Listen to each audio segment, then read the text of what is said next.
योगेंद्र सिंह के चंगुल में फंसा सिद्धार्थ अपने आप को छुड़ाने की कोशिश कर रहा था, लेकिन तमाम कोशिश करने के बाद भी वो अपने हाथ में बंधी हुई रस्सी को तोड़ नहीं पा रहा था। गुल्लू के उसके साथ ना होने की वजह से उसकी मार्शल आर्ट्स की शक्ति एक्टिवेट नहीं हो पा रही थी। तब तक योगेंद्र सिंह के कहने पर उसके एक आदमी ने अपनी गन को लोड करना शुरू कर दिया था। सिद्धार्थ के पास अब बिल्कुल भी समय नहीं बचा था। उसे साफ साफ अपनी मौत दिखाई देने लगी थी। तभी उसके कानों में किसी की आवाज सुनाई पड़ी और जब सिद्धार्थ ने जिस तरफ से आवाज आई थी उस तरफ देखा तो वो चौंक गया था। वहां पर उसे बीरेन झांकता हुआ दिखाई दे रहा था। बीरेन को वहां देखकर सिद्धार्थ चौंक गया था। बीरेन ने उसे राज्य रक्षा कहकर क्यों पुकारा था? सिद्धार्थ के दिमाग में ये बात सन्न से घूमकर चली गई थी। लेकिन एक मिनट, ये आवाज बीरेन की नहीं थी, बल्कि किसी ने बीरेन की आवाज निकालकर सिद्धार्थ से ये बात कही थी।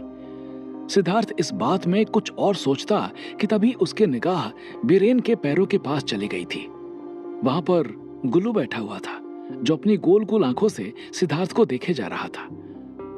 मुझे ना देख, सामने देख, वरना खोपड़ी का खरबूजा बन जाएगा। सिद्धार्थ को अपनी ओर देखते देख गुल्लू ने उसे अपनी आवाज में डांटते हुए कहा। उसके इतना कहने पर सिद्धार्थ ने जब सामने की ओर देखा तब योगेंद्र सिंह का आदमी अपनी गन लोड कर चुका था और उसने सिद्धार्थ की ओर पिस्तौल तान दी थी।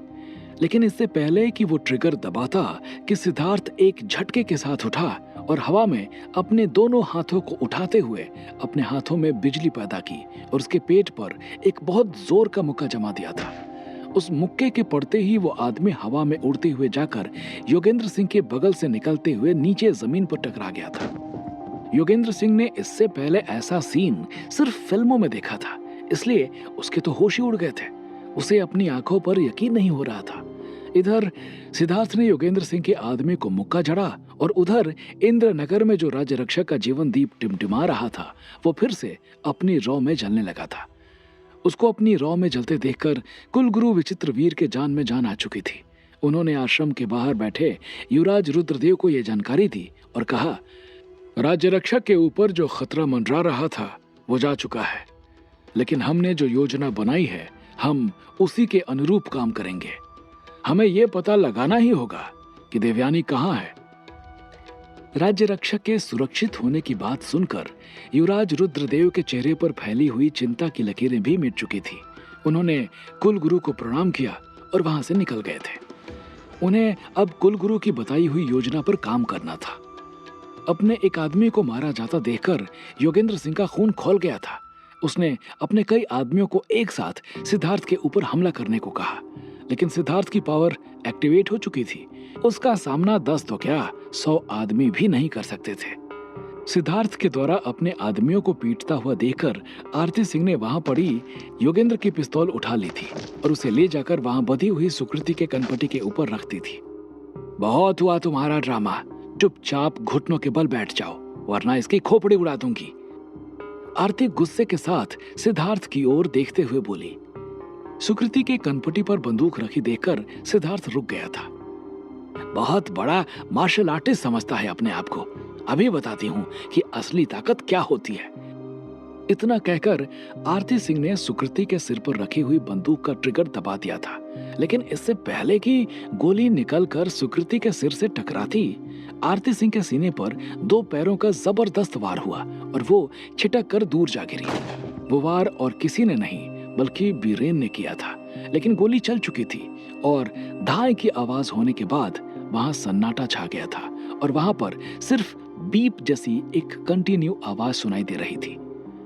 आरती सिंह ने गोली तो सुकृति के ऊपर चलाई थी, लेकिन बीरेन के हमले से उसका बैलेंस बिगड़ गया था, जिसकी वजह से वो गोली सीधा जाकर उसके बेटे आरंभ के सिर में घुस गई थी। जिस बेटे के लिए जिगाना सिंह और आरती सिंह ने इतना बड़ा ड्रामा किया था, जिसके लिए उसने ईटानगर की गलियों पर ऐसे गोलियां चलवाई थी जैसे मानो वहां कानून हो ही ना, उस बेटे की हत्या आरती सिंह ने अपने हाथों से कर दी थी। आरंभ के सिर में गोली घुसते ही हार्ट रेट मॉनिटर के ऊपर चल रही लाइंस सीधी हो गई थी और उसके साथ साथ जो बीप बीप की आवाज आ रही थी वो कंटिन्यू बजने लगी थी। आरंभ मर चुका था। योगेंद्र सिंह और आरती सिंह को समझ में ही नहीं आ रहा था कि वो क्या करे। तभी आरती सिंह उठी और अपनी पिस्तौल से लगातार गोलियां बरसानी शुरू कर दी थी। वो एकदम पागल हो चुकी थी। वो ये देख ही नहीं रही थी कि गोली किसको लग रही है। उसने सिद्धार्थ को भी निशाना बनाना चाहा, लेकिन तब तक वो सुकृति और बीरेन के साथ भाग चुका था। पिस्तौल में गोलियां खत्म हो चुकी थी। आरती ने 2-3 बार खाली पिस्तौल का भी ट्रिगर दबा दिया था। गोलियां खत्म होने के बाद वो होश में आई और दौड़कर आरंभ के पास पहुंच गई थी। आरंभ की खोपड़ी गोली लगने की वजह से खुल चुकी थी। उसका चेहरा एकदम से बिगड़ चुका था। उसके बेड के ही पास उसका इलाज करने वाला डॉक्टर खड़ा हुआ था और उसके चेहरे पर एक डर साफ दिखाई दे रहा था। मेरे बच्चे, ये क्या मेरे बच्चे? आरंभ, कुछ बोलना आरंभ, कहते हुए आरती सिंह चिल्ला चिल्ला कर रोने लगी थी। योगेंद्र सिंह ने अपने आदमियों को सिद्धार्थ के पीछे भागने का इशारा कर दिया था। आरती सिंह आरंभ को सीने से चिपटाए रोए जा रही थी। योगेंद्र सिंह उसके पास पहुंचा और जैसे ही उसने आरती को शांत कराने के लिए उसके कंधे पर हाथ रखा कि उसने योगेंद्र सिंह का हाथ तेजी के साथ झटक दिया था। हाथ मत लगाओ मुझे, आग थू, इतना कहकर उसने योगेंद्र सिंह के मुंह पर थूक दिया था। शर्म आती है योगेंद्र मुझे तुम्हारे ऊपर कि तू जैसा इंसान होम मिनिस्टर होने के बावजूद अपने बच्चे को नहीं बचा पाया। आरती ने लाल लाल अंगारों की तरह दहकती आंखों से योगेंद्र सिंह को देखते हुए कहा। योगेंद्र सिंह समझ चुका था कि आरती बेटे को खोने के गम में पगला चुकी है, इसलिए उससे ज्यादा बहस करना उचित नहीं है। मैं उसका गला काट कर तुम्हारे कदमों में लाकर रख दूंगा आरती, योगेंद्र सिंह ने कहा। उसकी आवाज में रोष साफ सुनाई दे रहा था। नहीं, मुझे वो जिंदा चाहिए। मैं अपने हाथों से उसे मारूंगी और अगर वो सुबह तक मेरे सामने ना आया तो मेरा मरा हुआ मुंह देखोगे तुम। अब जाओ यहां से, आरती ने योगेंद्र सिंह से कहा और वो बिना कुछ बोले सिद्धार्थ को ढूंढने निकल गया था। सिद्धार्थ जंगलों के बीच से कंधे पर सुकृति को लादे भाग रहा था। उसके पीछे बीरेन और गुल्लू भी थे। योगेंद्र सिंह के आदमी उसका पीछा कर रहे थे। वहां पर बीच बीच में गोलियों के चलने की आवाजें सुनाई दे रही थी। वो देखो सिद्धार्थ, हमें उस घर में जाकर छुप जाना चाहिए। बीरेन ने वहां बने एक घर की ओर इशारा किया। ये वही घर था जहां पर टिया और रणधीर ने घायल शक्ति मौली को छुपा कर रखा था। सिद्धार्थ के करीब आने से शक्ति मौली के गले में पड़ा राज्य रक्षक आदित्य का टीका जलने लगा था, लेकिन उसका उजाला बाहर नहीं आ रहा था क्योंकि टिया ने उसके टीके को एक कपड़े से बांध दिया था। नहीं सर, अगर हम उस घर में छुपे तो उस घर में मौजूद लोग खतरे में आ सकते हैं, सिद्धार्थ ने बीरेन को जवाब दिया। लेकिन तब तक योगेंद्र सिंह के आदमी और करीब आ चुके थे और उनके पास अब उस घर में छुपने के अलावा और कोई विकल्प नहीं बचा था। ऊपर से सुकृति का हाथ और पैर अभी भी बंधा हुआ था, जिसकी वजह से वो बहुत परेशानी में थी। सिद्धार्थ के लिए उसे भी खोलना जरूरी था। वो उस घर की तरफ चला गया था। उस घर के अंदर सन्नाटा फैला हुआ था। सिद्धार्थ ने वहां आसपास देखने की कोशिश की, लेकिन अंधेरा होने की वजह से उसे शक्ति मौली दिखाई नहीं पड़ रहा था। सिद्धार्थ के हाथों में मौजूद पारद बार बार सिद्धार्थ को वहां किसी अपने के होने का एहसास दिलाने लगा था, लेकिन सिद्धार्थ के माथे पर इतनी चिंता सवार थी कि वो उस चीज को इग्नोर कर सुकृति को खोल रहा था। सिद्धार्थ को अपने पास पाकर शक्ति मौली की आत्मा जागृत हो गई थी। आप आ गए राज्य रक्षक, मुझे आपका ही इंतजार था। अपनी अंगूठी को मेरे शरीर से लगाकर मेरे घाव को ठीक कीजिए।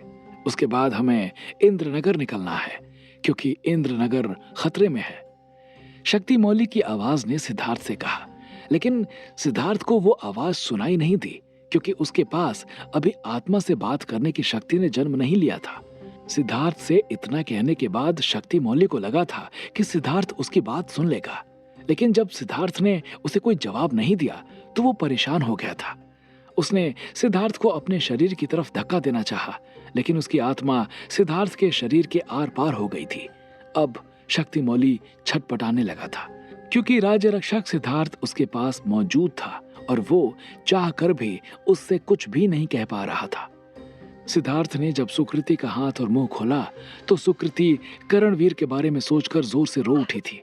सिद्धार्थ ने लपक कर सुकृति का मुंह दबा दिया था, लेकिन तब तक उसके रोने की आवाज उस घर के बाहर मौजूद योगेंद्र सिंह के आदमियों को सुनाई पड़ गई थी और वो लोग तुरंत उस घर की ओर चल पड़े थे।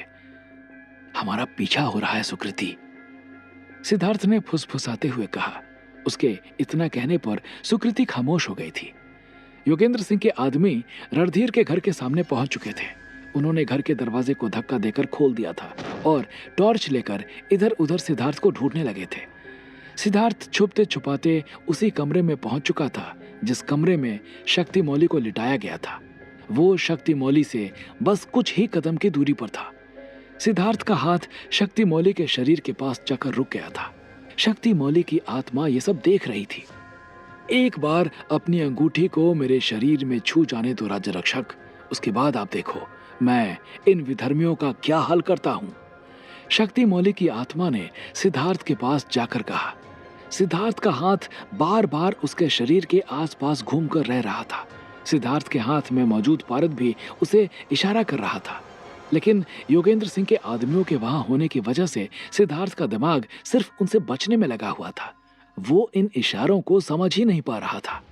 इधर सिद्धार्थ का हाथ शक्ति मौली के शरीर के पास जाकर रुका हुआ था। उन दोनों के बीच में बस कुछ इंच का ही फर्क दिखाई दे रहा था। उधर इंद्रनगर राजमहल में अंधेरे में बैठी एक आकृति अपने सामने जल रहे एक दीपक को गौर से देखे जा रही थी।